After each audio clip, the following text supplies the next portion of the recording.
The Way of the Wizard. People want to know why I'm interested in wizards if I come from India. My answer is this. In India, we still believe that wizards exist. What is a wizard? Not someone who can simply perform magic, but who can cause transformation. A wizard can turn fear to joy, frustration to fulfillment. A wizard can turn the time-bound into the timeless. A wizard can carry you beyond limitations into the boundless.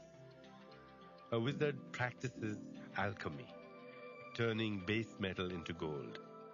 But alchemy really stands for turning human beings into gold, turning our base qualities of fear, ignorance, hatred, and shame into the most precious stuff there is, love and fulfillment. So a teacher who can teach you how to turn yourself into a free, loving person is by definition an alchemist. A wonderful way to approach this topic is through one of the most wondrous relationships ever recorded, that between Merlin and the boy Arthur and the Crystal Cave. In the Crystal Cave of the human heart, there has always been a wizard, and always will be. You only have to enter and listen. Why do we need the wizard's way? We need it to lift us from the ordinary to the kind of significance we tend to relegate to myth, but which is actually right at hand, here and now. To be alive means winning the right to say anything you want, to be who you want to be. After Camelot fell, this sort of freedom died, and life has been suffocating ever since. The purpose of learning from a wizard is to find the wizard within. Having found the inner guide to your spiritual nature, you found yourself. The self is the ever-shining sun that may be in eclipse, but once the shadows pass, the sun is simply there in all its glory. There are a number of lessons in this tape, each told from the wizard's point of view. Listen to each one and let it sink in. You don't have to work or apply effort. After each lesson, illustrated by stories from the world of Merlin and Arthur, I will help you understand and live the lesson by applying the wizard's wisdom to your own experience. Lastly, we will go through the stages of transformation that the wizard takes his disciple through.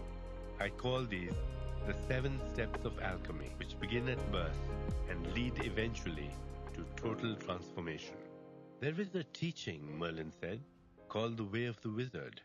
Have you heard of it? The boy Arthur looked up from building the fire, which wasn't going well. No, I've never heard of that, Arthur said. Do you mean they do things in a different way? No, just the way we do, Merlin replied. With a flick of his finger, he lit the soggy heap of kindling, and a blaze leapt up. Merlin then opened his hands and produced some potatoes and mushrooms out of thin air. Roast these, he said.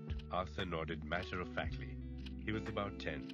The only person he had ever known was Merlin, and they lived alone in the crystal cave in the ancient forest. The old man with the flowing white beard had claimed his right to the royal baby an hour after it was born. I am the last keeper of the wizard's way, Merlin said, and perhaps you will be the last to learn it. You see, you will be leaving here soon, Merlin continued. Don't drop that potato. Of course, the boy already had. Because Merlin lived backwards in time, his warnings inevitably came too late. What do you mean, leave? Arthur asked, apprehensive. I'm sending you into the world, the wizard answered. I have kept you out all these years, teaching you something you're not to forget. Merlin paused for effect, then said, the way of the wizard. He did not speak of the wizard's way again for quite some time. One morning in June, however, Arthur woke up to find his bed covered in snow. He looked outside to see Merlin standing stock still. Before the wizard was a strange apparition, a large boulder with a gleaming sword sticking out of it. The vision began to fade, and with it the snow. The boy felt like crying, for he knew that this was Merlin's gesture of farewell and remembrance. And so it was. What happened to Arthur after he went out into the world is by now the stuff of legend. He eventually found himself in London on a snowy Christmas morning, outside the cathedral where the sword in the stone had mysteriously reappeared. To the astonishment of the crowd emerging from church, he pulled the sword out and claimed his right to be king. He fought long, bitter wars to to achieve his throne and then established Camelot. Every day he lived the secrets of the wizard's way. Eventually he died and passed into history. After Camelot fell, Arthur's world was swept away by strife and ignorance, and Merlin proved to be the last of his kind. The wizards knew timeless things. The path to their knowledge is open. It unfolds as we listen to Merlin speak. A wizard exists in all of us. The wizard sees and knows everything. The wizard is beyond opposites of light and dark, good and evil. The return of the magical can only happen with the return of innocence. The essence of the wizard is transformation. Every morning, young Arthur went down to a pool in the forest to wash. Being a typical boy, he wasn't terribly diligent in his efforts. One day, Merlin chided the boy. Arthur hung his head. "When I bend over the water," he said, "I can't see my own reflection to see where to wash." Merlin was beside himself with delight. Having no reflection, you have no self-image. You can only be in the state of innocence. Innocence is our natural state before it becomes covered over with self-image, built up over many years. Without innocence, the ego, the I, the singular point of view presents an extremely distorting focus. The ego sees only one's own judgments and labels. Because he has no labels for things, the wizard sees them afresh, and the world sparkles with newness. When the eye is fresh, anyone can see the wondrous qualities of the world. They unfold like petals of a rose. The petals of your own innocence never fade, and because of that, the world never fades either. After you have listened to this lesson, give yourself a moment to try and regain a touch of innocence. Forget all your emotions and feelings for a moment, because innocence, as Merlin teaches, is beyond the mind. Just listen to this list of words: heavy, light, black, white, sun, moon. Taking each in turn, let yourself experience these qualities. Did you notice that it is impossible for your mind to avoid some sensation of heavy, light, black, white, etc.? It takes your participation for these qualities to exist. If your participation is innocent, then they will exist in a fresh, new way. This experience demonstrates that innocence cannot be lost, only covered over. The secret to seeing innocently is to see from a new viewpoint, one that is not conditioned by what you expect to see. Your eye is the life giver of everything it sees. Behind every molecule of existence, there must be awareness. Otherwise, the universe would be a random swirl of inert gases. Without awareness, there is no life, but only activity. This lesson comes down to saying, see innocently, and you will give life. You will know your own innocence again when you can see the love that breathes within every iota of creation. The wizard watches the world come and go, but his soul dwells in realms of light. The scenery changes, the seer remains the same. Your body is just a place your memories call home.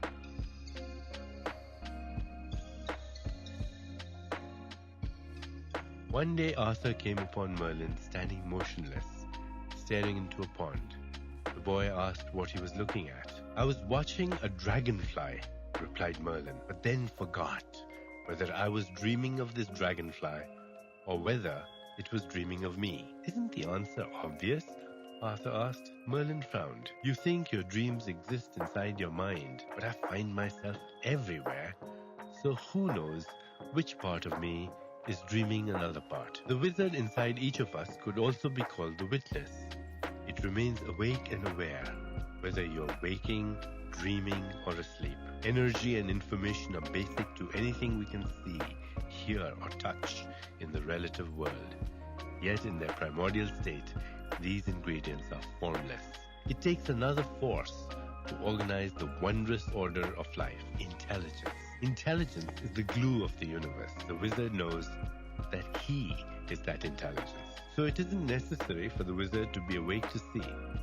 Seeing in its deeper sense can take place while we dream or sleep, because to see means to be awake to the universe's intelligence. The wizard's awareness unites whereas the rational mind separates. The rational mind looks out there at a world of objects in time and space, while the wizard sees everything as part of himself. Hence Merlin's claim that he could hardly tell if he was dreaming of a dragonfly or the dragonfly was dreaming of him. The boundaries we erect to divide heaven from earth, real from unreal, are mere conveniences. Having made the boundaries, we can unmake them just as easily. Think of this tape. It is a solid object. Yet, a tape is made of plastic. Plastic is made of molecules. Molecules are made of atoms. Atoms are bundles of energy, and bundles of energy consist of 99.99999% empty space. So how solid is this tape? The world is entirely dependent upon the power of perception. Without eyes, the world would be invisible. If sight made the world visible, the wizard asks, who or what is the creator of sight? The seer behind the eye is just consciousness itself, giving birth to our senses, so that they can give birth to everything around us. Why does the world exist?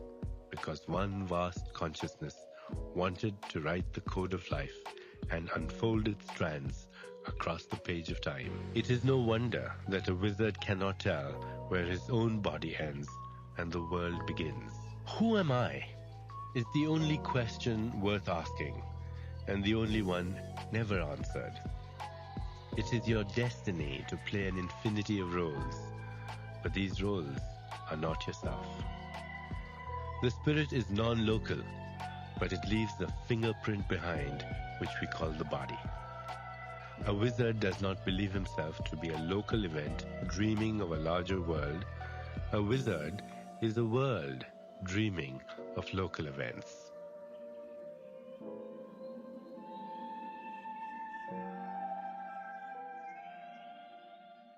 Merlin disappeared from Arthur's world for many years, but then one day he suddenly reappeared, walking up to Camelot. Overjoyed to see his old master, King Arthur ordered a royal banquet in his honor. But Merlin looked at his old pupil as if he had never seen him before. The wizard said loudly, "I shall offer this bag of gold dust to anyone who can tell me who this person is." And immediately a purse appeared in his hands. One by one, the members of the court ventured guesses, and one by one they were dismissed with a curt nod from Merlin. Soon no one remained in the great hall except the wizard and the king. "I am your old friend and disciple," Arthur said quietly. Merlin shook his head, and the king himself had no choice but to leave. He glanced back to see Merlin at the window.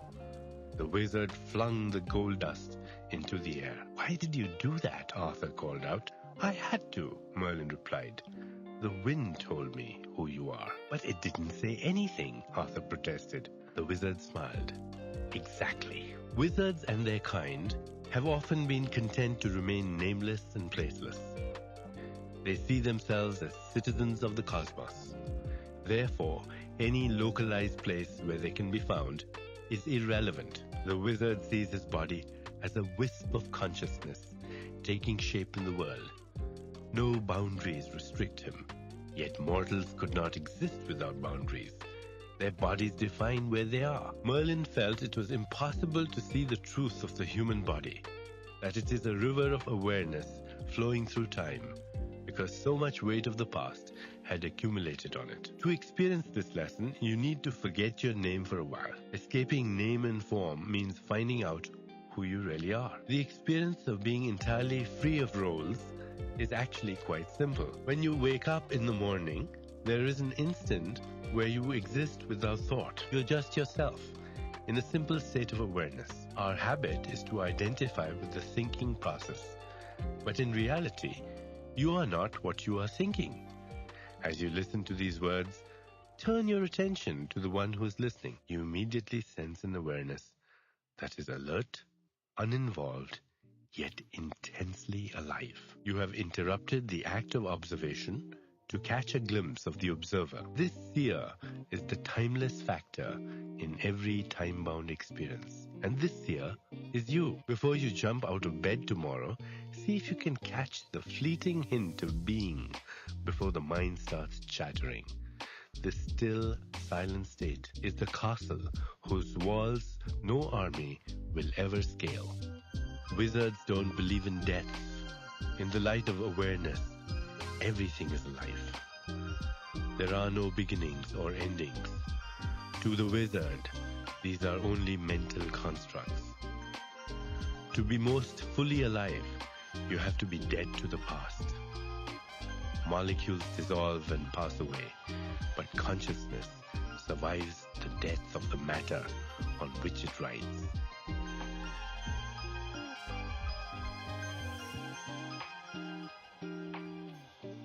Can you explain why you live backwards in time?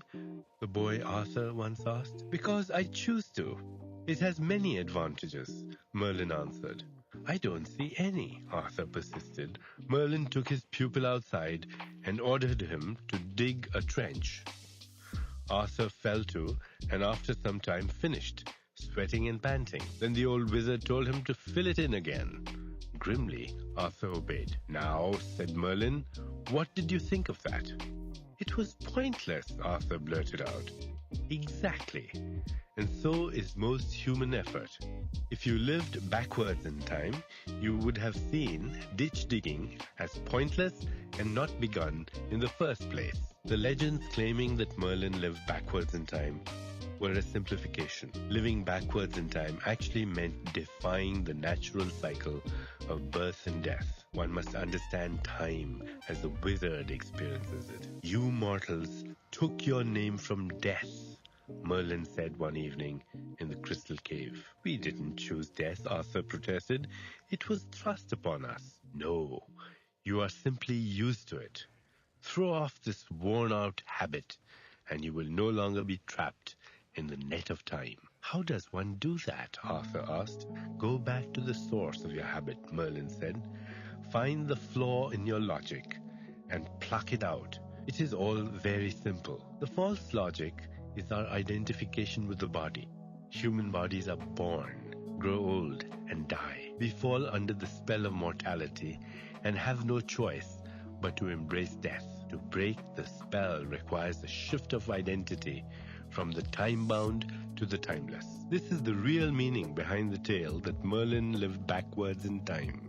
He wanted to follow time back to its roots. To the wizard, death is merely a belief. If you see the universe as a storehouse of energy, then nothing ever dies, because energy cannot be destroyed. We have to break through the emotional boundaries that we use to define dead versus alive. The fear of death is one such boundary. There is a simple exercise, however, for confronting this fear. Sit down with some paper in a quiet room. Write the sentence, I am afraid of, and finish it any way you like. Write the same sentence again and again, and let any ending that comes to mind be put on paper. You will discover many strange associations with fear, and these unexpected fears will bring emotions with them: anger, sorrow, and great relief. Let all emerge. The wizard's consciousness is a field that exists everywhere. The streams of knowledge contained in the field are eternal and flow forever. Centuries of knowledge are compressed into revelatory moments. When the ego is set aside, you have access to the totality of memory.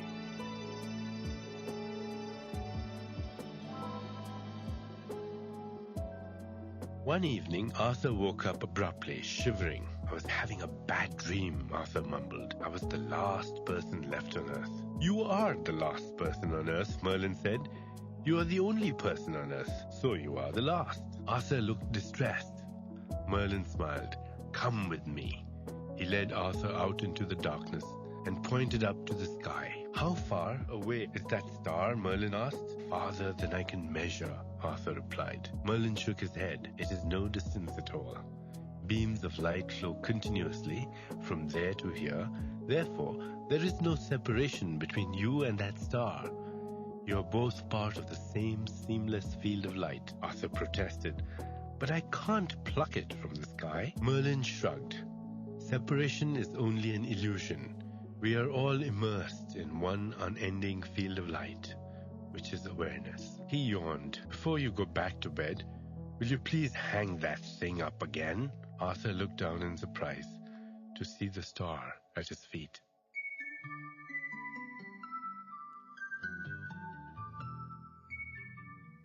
The ego creates isolation. The most personal thing about you since you were born, your memories and experiences, lead to loneliness and isolation. The wizard is never isolated, however, because ego does not enter into his view of things.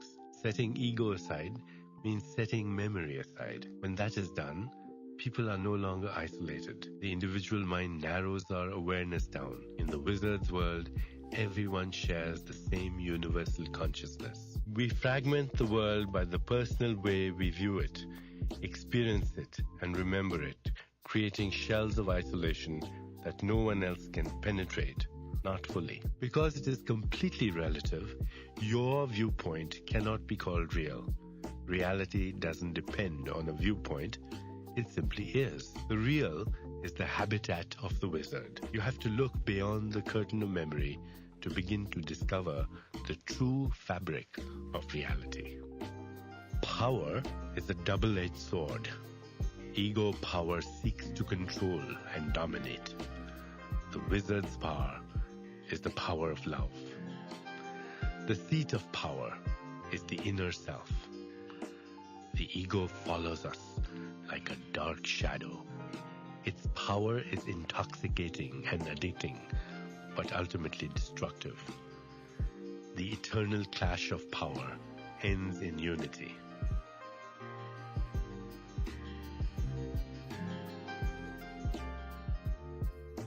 Just before he left Merlin's care, Arthur became very moody. He was nearly 15 and had rarely seen other people. Merlin asked him what was the matter. Arthur was hesitant. What I want to know is, well, you want to know what it is like to be in love, perhaps, Merlin ventured. Arthur nodded, relieved. The old wizard smiled and said, You've asked about a truly important thing. Come with me. Merlin led Arthur out into a clearing. In Merlin's hand, a lighted candle appeared, which he held up against the sun. Can you see whether it is lit or not? He asked. No, said Arthur. The sun had made the flame invisible. But what does that have to do with love? The boy asked. Like the candle that becomes invisible, held next to the sun, your ego will dissolve in the overwhelming force of love. The power of love is the power of purity. Love seeks out impurity in order to burn it away. There is no such thing as a loveless person. There are only people who cannot feel the force of love. As seen by the wizards, love is the air we breathe, the circulation in every cell. Compared to love, all other forms of power are feeble. The first step to achieving love as a complete, unshakable aspect of your life is to redefine love. Most of us think of love as an attraction to someone else, as a nurturing force. Although love is all these, the wizard would say that they are all partial definitions. Merlin explained, when the ego says, I love you because you're mine, it is making a statement about domination or possession, not about love. One day you will see a small light in your heart. At first it will be a spark, then a candle flame, then the flame will devour the sun, moon and stars. At that moment, there will be nothing but love in the cosmos, and yet all of it will still be inside your own heart. Learning to set the ego aside happens in stages. Try the following exercise. Go outside at night and consider the sky spread out with stars. The forces in the universe are immense, beyond the grasp of the mind, and yet the process that gave birth to everything was extremely delicate. What allows this is organization and intelligence, or love. Seeing this is the beginning of trust. Our deep fears tell us that if we didn't fight to survive, we would be crushed by nature's random indifference. In the light of trust, the wizard teaches that you are a privileged child of the universe, entirely safe, entirely supported, entirely loved. The wizard lives in a state of knowingness. This knowingness orchestrates its own fulfillment. The field of awareness organizes itself around our intentions. Knowledge and intention are forces. What you intend changes the field in your favor.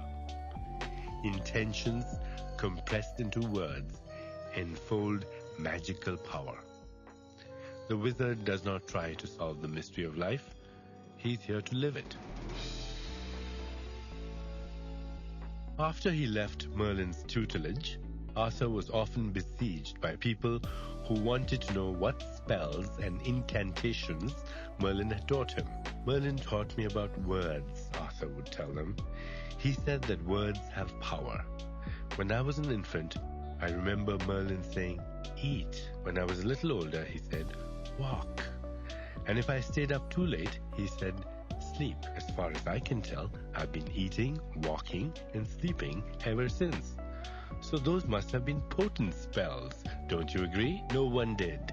They went away wondering if this doltish lad Sir Ector had taken in would ever amount to anything. The power of words does not lie in their surface meaning, but in qualities hidden from view. Every word, for example, enfolds both knowledge and intent. Our whole lifetime is packaged inside us as imprints triggered by words. Mortals are wrapped in words, the way a spider wraps flies in gossamer, Merlin claimed. Only in this case, you imprison yourself in your own web. Which words will allow us to break out of old habits and limited identification? Words enfold both knowledge and intention. Therefore, framing an intention in words is the first step in making it come true. Whenever a word is backed up by intention, it enters the field of awareness as a message or request. The universe is being put on notice that you have a certain desire.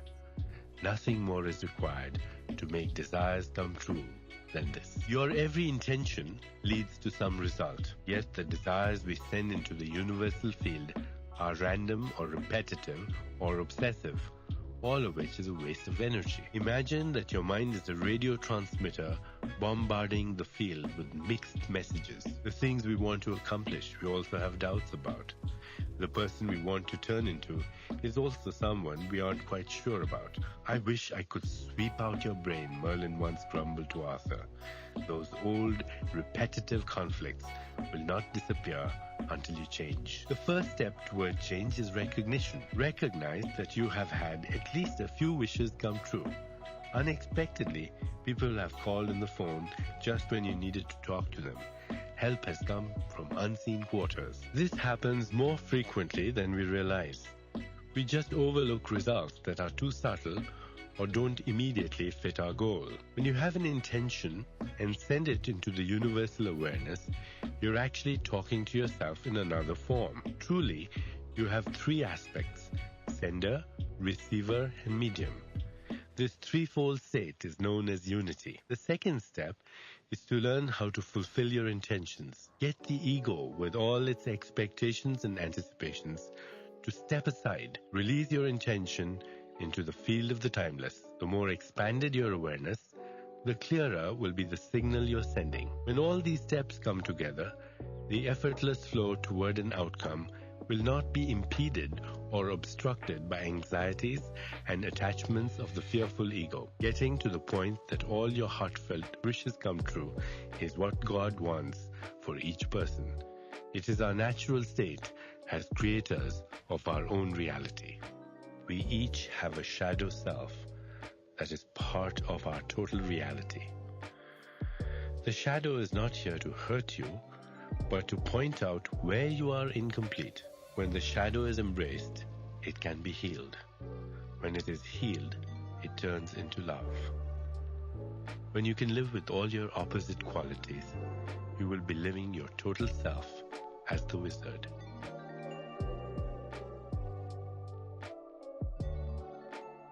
You never seem to feel lonely, Arthur remarked wistfully to Merlin one afternoon. It's impossible to be lonely, Merlin replied. I don't understand, the boy said. As a mortal, you are a composite of many people. each fighting to occupy your body. Yet I still feel like one person, Arthur protested. As long as there is I and you, Merlin explained quietly, there will be a feeling of separation and isolation and loneliness.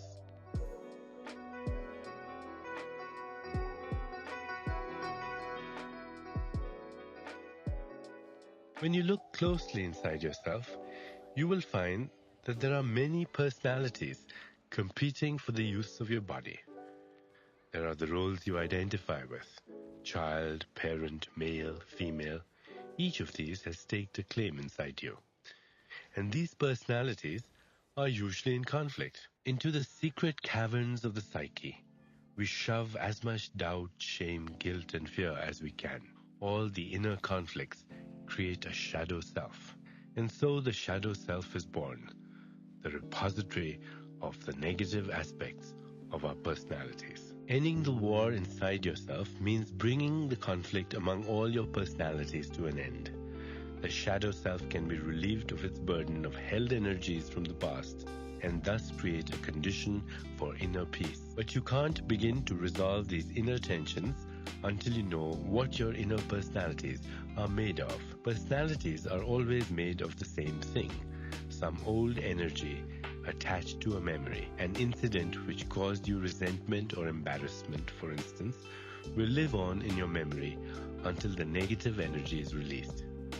Pleasant memories likewise live on, each expressing its own viewpoint. You can easily contact these held energies. Sit quietly, breathing easily and smoothly. Then recall an extremely unpleasant incident from your past. Allow yourself to experience the feelings that went along with it. Now notice your breathing. It will no longer be easy. Your breathing reflects the thinking process, and what you are experiencing are the three components we have been talking about: memory, energy, and attachment. These form the beginnings of a sub-personality. All sub-personalities want the same thing: to express themselves through you. The resulting conflict is what makes human life so full of light and shadow. The wizard, however, lives only in light. To move from the mortal state to the wizard state, all that is required is balance. There are many ways of releasing old energies. One of the most powerful is to use the breath. Lie down in a quiet room and relax. Take in a breath, then release it naturally. Take in another, and again, simply let it go, and let any available emotions float up to be released. As you continue this exercise, your held energies will start to flow outward and be released. Like any other aspect of yourself, your shadow wants to express itself and become free. And the first step is to release negative energies rather than store them in hidden dungeons of the mind. The wizard is the teacher of alchemy. Alchemy is transformation. Through alchemy, you begin the quest for perfection. You are the world. When you transform yourself, the world you live in will also be transformed. The goals of the quest, heroism, hope, grace, and love, are the inheritance of the timeless. To summon a wizard's help, you must be strong in truth, not stubborn in judgment.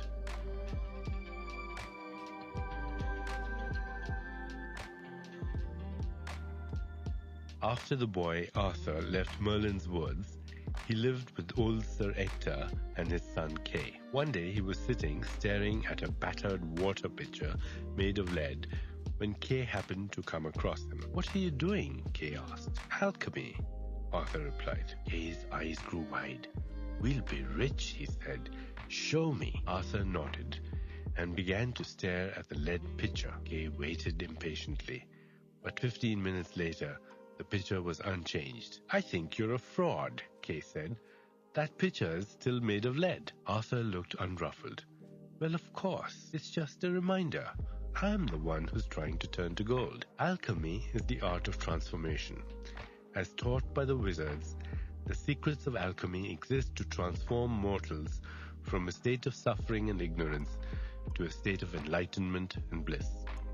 Once you accept that you are the flow of life, not just a collection of bits of physical matter, the quest for perfection becomes a quest beyond the boundless. Boundaries can be mapped, and the visible aspect of a human being can be charted as bone, muscle, and cells. But the essence, being, and love that makes up a human being has a life of its own. Until you peel away the layers of light and shadow around your soul, Merlin told Arthur, you will never realize the clear, timeless core that lies at your center. You are your own alchemist, constantly transmuting dull, lifeless molecules into the living embodiment of yourself. This is the most creative and magical act you will ever undertake. Yet the alchemist inside is invisible, and few of us ever think to find out who he or she is. The alchemist's home isn't in time and space, but in the timeless, beyond memory. Sit for a moment and examine events in your life, further and further in the past. Go back through your childhood, your infancy, and this will be pure imagination, through your existence as a fetus in the womb. Watch the fetus shrink into a ball of transparent cells, then to 2 cells, then 1, and finally cross over, and imagine yourself before that, without even a single cell to attach yourself to. As you cross this threshold, notice that your identity does not disappear. You remain what you really are, a viewing awareness that remains the same even though the scenery of your life constantly changes. This is yourself in pure form as life impulse. The reality you experience is a mirror image of your expectations. If you project the same images every day, your reality will be the same every day.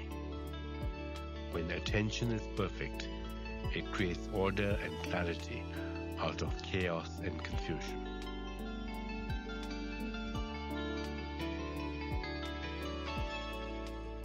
After he became king, Arthur shared his experiences in the Crystal Cave with only one person, his wife Guinevere. Merlin insisted that my version of reality was an illusion, Arthur told his queen one night. Guinevere was puzzled. Yet we both see this room around us, she said. Let me show you something, Arthur said, and asked her to leave their chamber and not return until midnight. Guinevere complied, and when she returned, she found the room in complete darkness. Don't worry, Arthur's voice called. Walk toward me and describe what objects are around you, he said. The queen began walking toward Arthur, describing every detail of the room. Now look, Arthur said, as he lit a lamp. Guinevere was astonished to see that the room was entirely empty. I don't understand, she murmured. Everything you described was an expectation of what this room contains, not what was really there, Arthur explained. We walk around according to what we expect to see. Merlin said the wizard's world is the real world after the light comes on.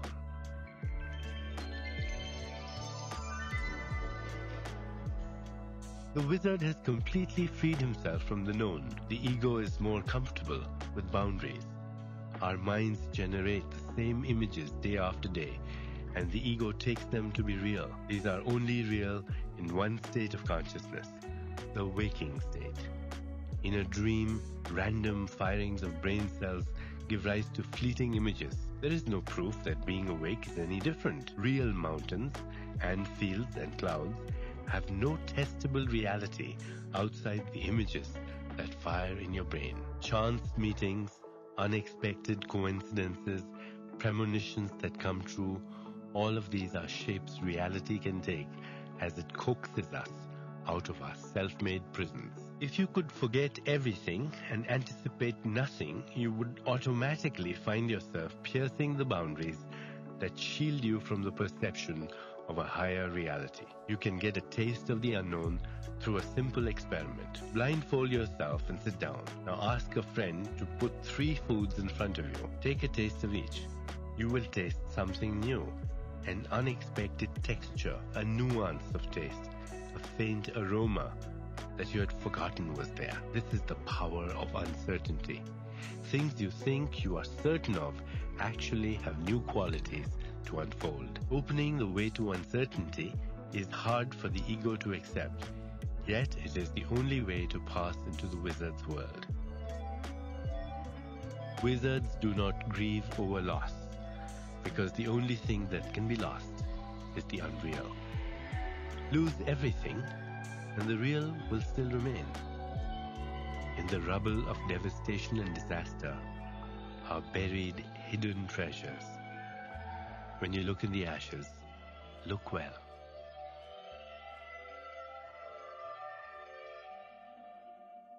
As Arthur grew, he came to notice, then fear death. He and Merlin spoke of it one afternoon when he was 12. Mortals fear death because they are afraid of losing their possessions, their memories, the wizard told his pupil. But I'll tell you a secret. Nothing dies at the moment of death. Die to every moment, and you will discover the gate to unending life. In a world of change, there must be gain and loss. The cycle of birth and death becomes a matter of fear and struggle only when it becomes personal. After a lifetime of fighting to prevent loss, the ego sees dying as the ultimate defeat. To a wizard, dying means crossing over to a new kind of perception.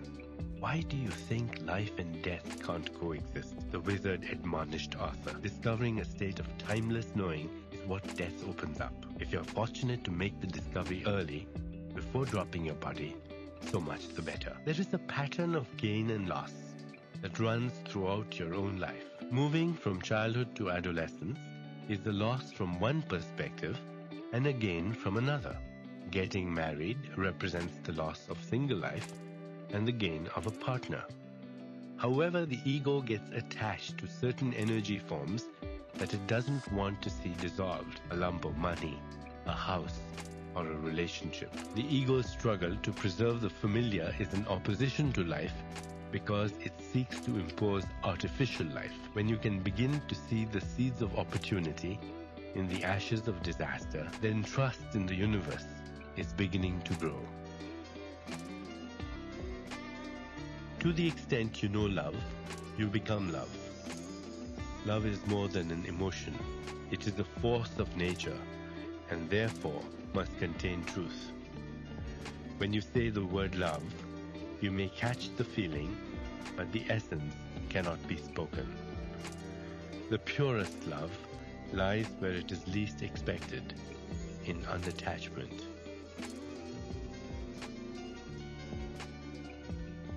The purest knight to serve Arthur was Galahad. Yet when the day came for him to become the champion of a lady at court, out of the purity of his love, Arthur shook his head and frowned. "What do you know of love?" asked Arthur. "If you are so eager to champion a lady, I will give you 3 to choose from." The king sent for Margaret, an old hunched scrub woman. "Would you serve her out of love, fair knight?" Arthur demanded. "I don't understand, my lord," Galahad murmured, embarrassed. Arthur sent the old woman away. A newborn baby girl was ushered in. Galahad shook his head. "This love you speak of is a hard master," Arthur said. He sent a 3rd time, and Arabelle, a lovely 12-year-old girl, entered. Galahad tried to control his anger. "My lord, she's just a young maiden, and my half-sister," he said. Arthur said kindly, "I'm trying to show you something taught me by my master Merlin. He taught me another way to love. Consider the old woman, the baby, the young girl. As the forms of the feminine change, what you call love changes with it. When you say you are in love, actually an image you carry around inside has been satisfied. Love can turn to hatred if your inner image is betrayed or the reality of its subject changes," the king explained. "What can be done about this?" asked Galahad. "Look beyond your emotions, which will always change, and ask what lies behind the image." To us, love is a highly personal feeling. To a wizard, it is a universal force. Wizards do not see forms of love as higher or lower. That is the language of judgment, and wizards don't judge. There is only one kind of love, Merlin told Arthur. Personal love is a concentrated form of universal love. Universal love is an expanded form of personal love. You can experience both to the fullest if you allow yourself to be open. To some extent or another, we all fall in love with images. Usually, we are searching for someone to either reflect our own self-image or to repair it. Feeling incomplete in yourself, you try to bolster your lack through someone else. Searching out your own voids is the first step toward universal love. Filling them with the essence of life is the second.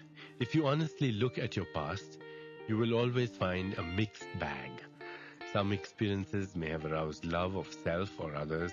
Many did not. These images are what they are.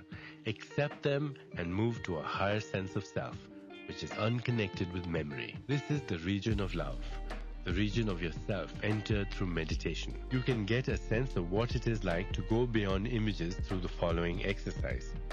Imagine a beautiful woman or handsome man in your mind's eye, someone who represents your ideal object of love. Then change their face, making it older and older, until what you behold is wizened and wrinkled. Is your feeling of love still as strong as when you first started? Can you call it love when a mere change of image causes such an alteration? Once you stop seeing love as a mere emotion, it makes sense that as a universal force, it is drawing everyone toward it. Thus, we should honor every expression of love, however distorted. Beyond waking, dreaming, and sleeping, there are infinite realms of consciousness. A wizard exists simultaneously in all times. A wizard sees infinite versions of every event. The straight lines of time are actually threads of a web extending to infinity.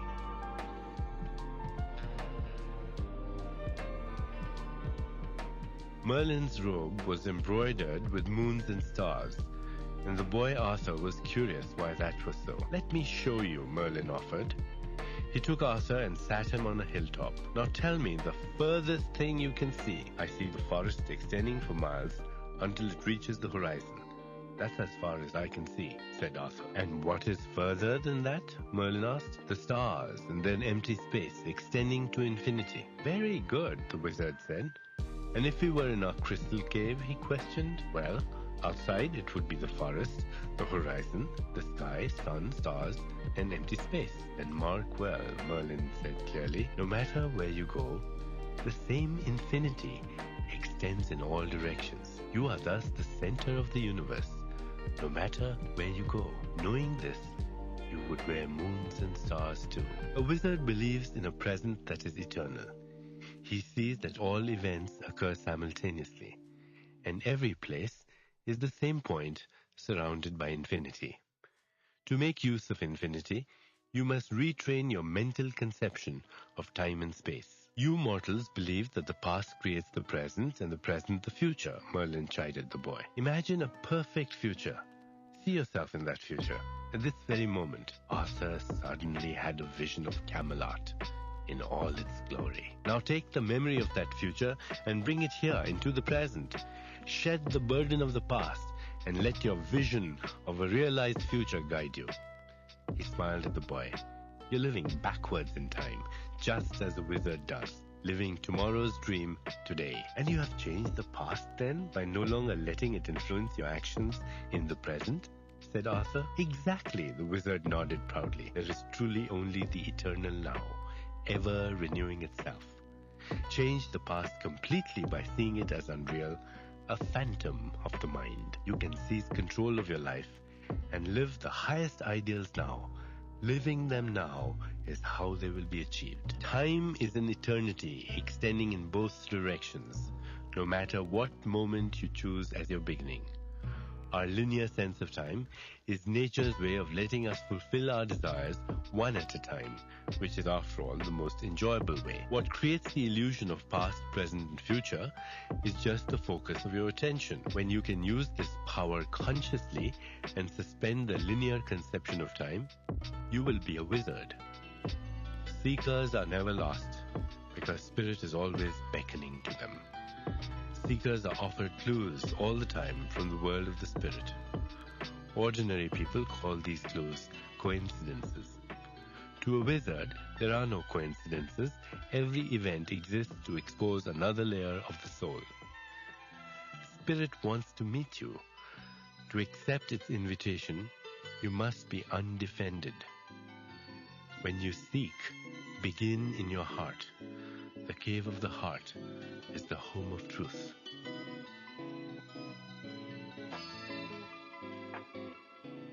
Merlin had the strange habit of seeming to enjoy the occasional mishaps that befell the boy Arthur.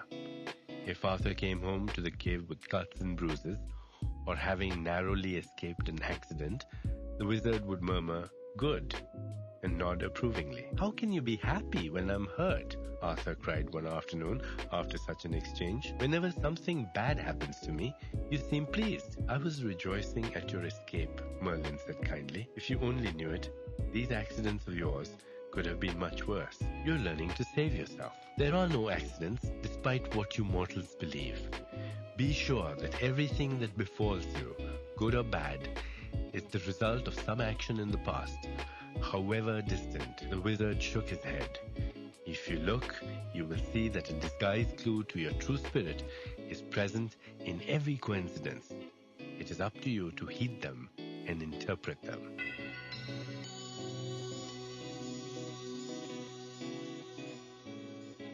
If you see the world as material, then events happen without regard for human existence.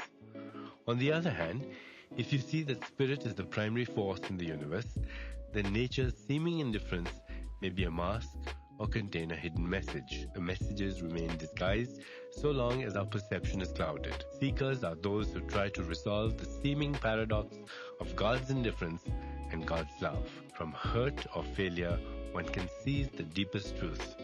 And this enigma is worth devoting one's whole lifetime to solving. Narrow escapes, lucky accidents, and intuitions that come true all can be called clues. The normal patterns of cause and effect are stretched, sometimes broken. Everyone notices unusual events, but unless you see them as clues, you won't ask what they're about. They will remain meaningless. If you're willing to accept that spirit could be beckoning to you, the clues will begin to change. Instead of being simple coincidences, clues will begin to take on spiritual overtones. The great joy of crossing into the wizard's world is that the whole world comes alive. "Respect your mystery. Nothing is more profound," Merlin said, "but pursue it ruthlessly. This is what makes life rich, that it has more to offer with each clue that it reveals." Wizards never condemn desire. It was by following their desires that they became wizards. Every desire is created by some past desire. The chain of desire never ends. It is life itself. Don't consider any desire useless or wrong. Someday each one will be fulfilled. Desires are seeds waiting for their season to sprout. From a single seed of desire, whole forests grow. Cherish every wish in your heart, however trivial it may seem. One day, these trivial wishes will lead you to God.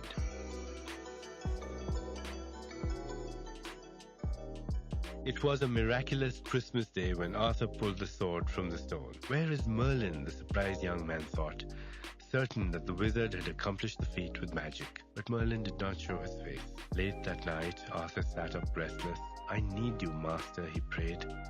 Suddenly there was a knock at the door, but instead of the wizard, it was only Kay, his adopted brother. Disappointed, Arthur led his brother back into the room, then gasped. 3 objects had appeared on Arthur's bed: a straw doll, a broken slingshot, and a cracked mirror. "This doll was my first toy," said Arthur in wonderment, picking it up. "This broken slingshot I made when I was 8. This cracked mirror I found in the woods when I was 12. They were the most important things I ever owned." "Worthless trash," Kay muttered. Arthur insisted.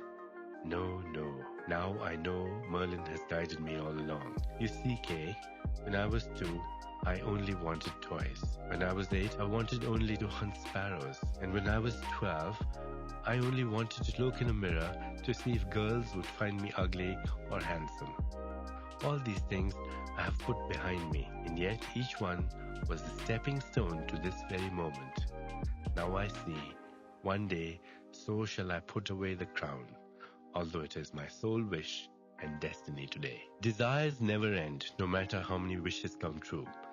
And at the same time, no single desire lasts long enough to allow us to put desire behind us. Despite condemnation in both Western and Eastern religious traditions, in a wizard's eyes, there is no reason to cast judgment against desire.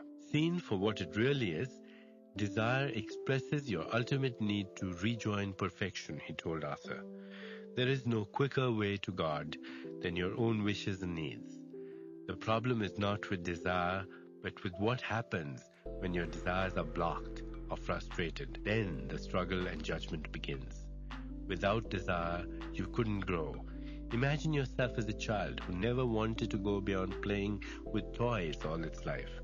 Without new desires constantly arising inside you, you would be trapped in perpetual immaturity. We live in a society where people desire more and more material things. Yet what often lies behind affluence is a spiritual void. This is caused by turning to externals and expecting them to fulfill spiritual needs. Desire must be seen as a path. In the beginning, desires are about things like pleasure or survival or power. But in time, the path of desire leads beyond these gratifications to a desire for God. Rejoice in the desires of the moment, but be prepared for them to fall away, Merlin would tell Arthur. The problem will be holding on when the flow of life wants you to let go. No desire is trivial because every desire has a spiritual meaning. Each is a small step leading to the day when you desire the highest fulfillment, which is to know your own divine nature. The most good you can do for the world is to become a wizard.